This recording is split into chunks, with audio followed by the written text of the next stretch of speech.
성경 말씀 사도행전 13장 1절에서 4절 말씀입니다.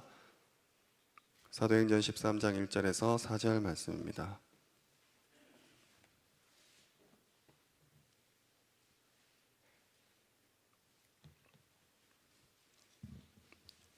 사도행전 13장 1절부터 4절까지 교독하도록 하겠습니다.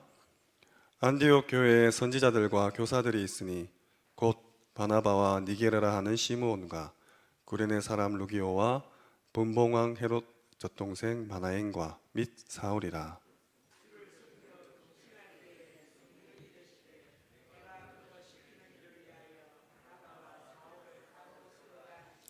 이에 금식하며 기도하고 두 사람에게 안수하여 보내니라. 두 사람이 성령의 보내심을 받아 실루기아에 내려가 거기서 배 타고 그브로에 가서. 아멘. 오늘 말씀 제목은 미리 가진 전도자입니다. 미리 가진 전도자입니다. 오늘 본문은 선교사로 정식적으로 파송되는 첫 번째 시작이 되는 장면입니다. 과거에는 못 깨달았기 때문에 노예로 또 포로로 끌려갔는데 오늘 처음으로 자원해서 가게 된 굉장히 의미가 있는 장면인 것이죠. 여기에 바울이 쓰임 받았습니다. 미리 가진 전도자입니다. 오늘 본문 현장에 보면 엄청나게 정신질환자들이 많이 있었습니다. 여기서 우리가 몇 가지 참고를 해야 되는데, 먼저 가족 집단 전도 운동입니다. 가족 집단 전도 운동.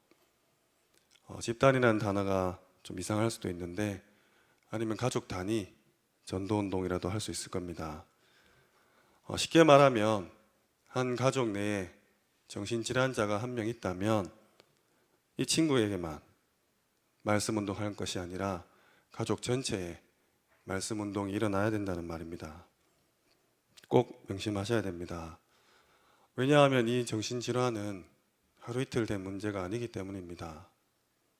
만약에 자녀 중에 한 명이 정신질환자다 했을 때 그 부모의 마음은 얼마나 고통스럽겠습니까? 어쩌면 부모에게 더 큰 은혜가 필요할지도 모릅니다. 그렇다고 볼 때 가족 단위 전도운동, 가족 집단 전도운동, 이 전도에 대해서 새로운 시각으로 봐야 될 것입니다.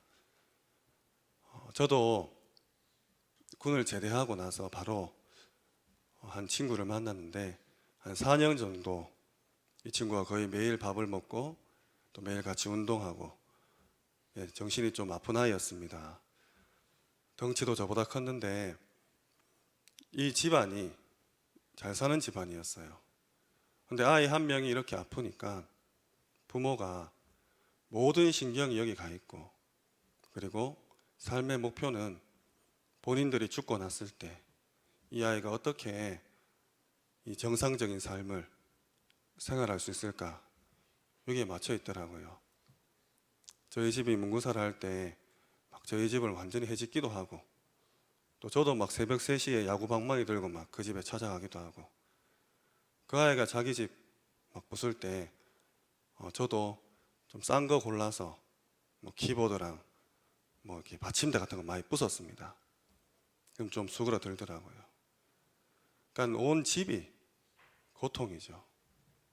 정말 잘 사는데, 제가 그 친구 중학교 졸업식, 고등학교 졸업식을 같이 했었는데 밖에서는 떵떵거리는 부모가 중학교 졸업식, 고등학교 졸업식 때 친구들이 본인 자녀와 사진 찍어주는 거를 굉장히 고마워하고, 또 그렇지 못한 모습 거절하는 친구를 보면서 낙심하는 것이 10년이 지난 지금에도 계속 생각이 납니다. 가족 중에 이런 분이 있다. 오늘 말씀처럼 가족 집단 전도 운동을 생각해야 될 것입니다. 결국은 병이 문제가 아니라 각인된 것, 뿌리 내린 것, 체질된 것을 바꿔줘야 되기 때문입니다. 그래야 성급하지 않고 여기저기 왔다 갔다 하지 않게 됩니다. 보통 정신질환자가 있으면 답답하니까 이것도 찾아보고 저것도 찾아보고 그러다가 손해를 보고 있습니다. 이미 다른 것이 들어가 있기 때문에 그것을 뽑고 바꿔야 되는데 당장 힘들기 때문이죠. 혼자 할 수 있겠습니까? 부모도 아이에게 도움이 되지 못하는 것을 봤습니다. 그래서 성경의 전도는 처음부터 가정을 파고들었습니다. 이 전도 운동을 어디까지 해줘야 되냐? 집중해야 됩니다. 바꿀 수 있도록. 성경에 그래서 산 이야기, 바다 이야기, 강 이야기, 광야가 많이 나오고 있습니다. 예수님께서도 감람산에 부르셔서 마지막으로 제자들에게 집중하셨죠. 40일 동안 집중했습니다. 언약 받은 사람은 사실상 끝난 것입니다. 각인, 뿌리, 체질, 틀린 것으로 된, 더군다나 사탄이 준 것으로 된 이것을 빨리 바꿔줘야 되는 것이죠. 여기에 집중하는 것입니다. 그렇다면 오늘 읽은 본문 여기에는 무엇이 들어있고 무엇부터 해야 되냐 말이냐. 첫 번째입니다. 언약입니다. 사도행전 1장 1절에서 14절 우리 잘 아는 말씀. 오늘 본문은 여기서부터 시작된 언약입니다. 바울은 그냥 가서 복음을 전한 게 아닙니다. 벌써 구약시대 때 예언된 것이 성취되었다는 것을 알고 간 것이죠. 이 언약을 붙잡고 기도하다가 사도행전 2장 1절에서 47절 오순절 역사를, 마가다락방 능력의 역사를 알고 있었습니다. 이렇게 우리가 가진 복음이 어떤 것인지 우리 스스로가 우리에게 각인되고 뿌리내리고 체질되고 우리도 바뀌어져야 되는 것이죠. 고치는 게 중요한 것이 아니라 진짜 고쳐주는 겁니다. 제대로 고쳐주는 겁니다. 아예 뿌리부터 바꾸는 것이죠. 잠시 잠깐 능력을 행하는 것이 아니라 그러면 또 발작하고 또 재발합니다. 그러다가 포기해버리면 오히려 더 손해죠.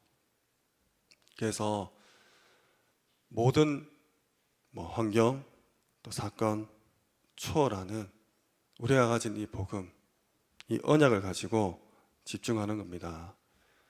그래서 바울은 오늘 이 언약 붙잡고 성령 인도받기 위해서 몸부림쳤습니다. 언약입니다. 그리스도와 하나님의 나라와 성령 충만. 두 번째로 여정입니다.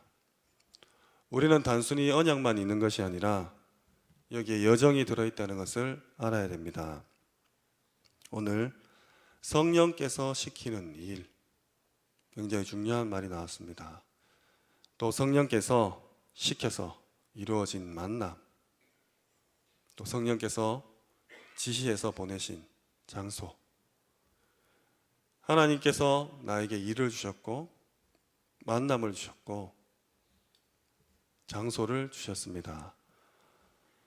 우리가 상인동에 살아서, 대구에 살아서 하나교회를 만나고 또 우리 지역 주민을 만나고 내 직장을 가니까 직장 동료를 만난 게 아닙니다. 하나님께서 창세전에 예비해서 우리는 이곳에서 일을 하고 만남을 가지고 이 장소에 있는 것입니다. 이런 것들을 정신질환자 만났을 때 환자가 또 가족이 느끼도록 만들어줘야 됩니다. 온 집안이 고통 속에 있기 때문에 하나님의 절대 주권, 하나님의 절대 계획을 알려주는 것이죠. 밖에 나가서 많은 길에 다니는 사람 만나고 전도지 뿌리고 중요하지만 오늘 이 가정 하나 살리면 얼마나 큰 역사가 일어나는지 전도자를 통해서 말씀 주셨습니다. 전체가 연결되는 것이죠. 이 여정 속에 우리가 있는 것입니다. 그리고 세 번째, 현장입니다. 이걸로 끝나는 것이 아니라 드디어 현장으로 연결됩니다. 사도행전 13장 5절에서 12절에 보면 가장 먼저 일어나는 것이 흑암 치유입니다. 흑암을 꺾는 것입니다. 이 시간표를 반드시 가져야 됩니다. 그리고 다음으로 영적 치유, 영적 치유입니다. 그리고 당연히 따라오는 것이 지역 치유, 이렇게 지역 치유로 일어납니다. 오늘 본문에도 완전히 그 지역이 치유되었습니다. 그래서 우리가 그냥 신앙생활하고 교회에 왔다 갔다 하는 것이 아니라 내가 말씀 운동을 하고 있다, 이것을 제대로 보면 굉장한 것입니다. 그 과정을 우리가 걸어가고 있고 또 그 현장 속에 우리가 있는 것이죠. 단순히 나 하나, 또 우리 가족 하나, 뭐 우리 구역, 또 크게는 우리 교회 잘 먹고 또 잘 누리고 그렇게 가는 것이 아니라 지금 잘 만날 수도 없는 그 현장에 얼마나 더 외롭겠습니까? 뭐 사회봉사단체에서 이런 데 찾아오는데 지금은 이런 부분들도 많이 줄였겠죠. 얼마나 더 외롭고 얼마나 더 고통스럽고 어떻게 하면 여기서 빠져나갈까라는 생각을 못할 만큼 그냥 거기에 완전 취해 있는 거죠. 그래서 이 말씀 운동이 단순히 그냥 전도해서 교회를 데려오는 것이 아니라 한 영혼을 살리고 그 가정과 가문에 정말 빛이 되고 정말 목숨 같은, 생명 같은 그런 존재로 우리를 인식하게 될 겁니다. 그래서 이 부분을 알고 미리 이야기해 주는 것이죠. 그래서 전도운동 하실 때 본인은 얼마나 상처에 있겠습니까? 이 상처에서 벗어나는 것이 제일 우선이죠. 이 사람은. 그리고 그 가족, 정말 복음이 아니고는 고쳐줄 수 없는 그런 배경이 있습니다. 이 부분을 살립니다. 그리고 그 지역의 문화, 완전히 죽이는 문화로 되어 있습니다. 이것을 해결하는 것이죠. 겉으로 보기에는 그냥 정신질환자와 고통당하는 가족입니다. 근데 영적으로 보면 하나님의 사람과 악한 사탄과 싸움이에요. 이 지역 문화권을 놓고 벌이는 전쟁입니다. 하나교회가 이곳에 있기 때문에 상인동이 명백히 복받은 거죠. 이곳에 이슬람 사원이나 다른 이방 종교 단체가 있다면 이 지역 문화가 어떻게 되겠습니까? 그래서 자부심 가지시고 오늘부터 새로 시작하시는 겁니다. 모든 전도 제자는 하나님의 언약의 여정 속에 있는 현장에 있습니다. 오늘도 그 현장으로 가십니다. 이것을 바울이 알고 몸부림친 것입니다. 몸부림보다는 누린 거겠죠. 어떨 때는 밤을 새기도 하고 어떨 때는 금식을 하기도 했습니다. 근데 키는 이것입니다. 언약과 여정과 현장입니다. 그래서 전도에 대한 개념을 다시금 이해하시고 그렇게 모든 우리 성도분들, 평신도분들, 렘넌트 하나하나까지 전도자의 대열에 서는 것입니다. 말씀을 맺겠습니다. 물론 하다가 지속 안 되고 잘 안 될 수도 있습니다. 하지만 낙심할 필요 없습니다. 왜냐하면 우리는 지금 가고 있습니다. 하나님의 언약의 여정 속에 지금 가고 있는 것입니다. 또 반대로 조금 되니까 들뜨고 교만할 필요도 없습니다. 내가 하는 것이 아니기 때문이죠. 개인이 하는 것이 아니기 때문입니다. 하나님이 하시는 언약과 그 여정을 가지고 이 현장으로 가고 있습니다. 이 속에 있다는 자체가 얼마나 감사한 일인지 모릅니다. 우리가 복음 운동하는 교회에 속해 있다는 자체가 자다가도 벌떡 일어나서 감사할 기도 제목입니다. 그래서 오늘도 나를 전도자로 부르심을 꼭 확인하시고 이 중요한 언약 속으로 들어가는 그런 축복과 증거 있으시기를 주님의 이름으로 축원합니다. 기도하겠습니다. 교회 기도 제목 나중 영광이 그리라 약속 붙잡고 후대 집중, 치유 집중, 237 집중에 주역될 수 있도록 기도하시기 바랍니다. 우리 담임 목사님과 원로 목사님의 사역과 오력을 두고 또 모든 부교역자분들께서 영권 가지고 5가지 기초의 모델 될 수 있도록 또 우리 장로님과 교회 내 모든 직분자들 미래를 본 중직자로서 복음 회복하고 전달할 절대 제자의 그 사명 감당할 수 있도록 기도해 주시기 바랍니다.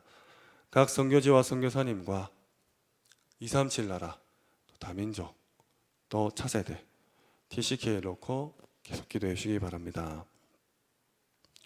이번 주 금요일 오후 7시 30분 특강이 있습니다. 스마트폰으로부터 아이를 구하라. 본당에서 전도학교까지 이어집니다. 오늘 전국 여전도회 연합수련회가 덕평에서 있습니다. 미국 RCA 리더 수련회 및 본대회가 이번 주 수요일 25일부터 28일 토요일까지 온라인으로 진행됩니다. 제4회 세계 중직자 대회가 12월 11일 금요일부터 12일 토요일까지 온라인으로 진행되고 있습니다. 지금 신청 중에 있습니다. 이 모든 특강과 수련회 또 대회를 통해서 정말로 언약과 여정과 현장이 확인될 수 있도록 기도해 주시기 바랍니다. 끝으로 교회 내 질고 가운데 어려움 당하는 분들을 위해서 기도해 주시고 개인적인 기도 제목 가지고 각자 힘주시는 대로 기도하시다가 자유롭게 돌아가시기 바랍니다. 기도드리겠습니다.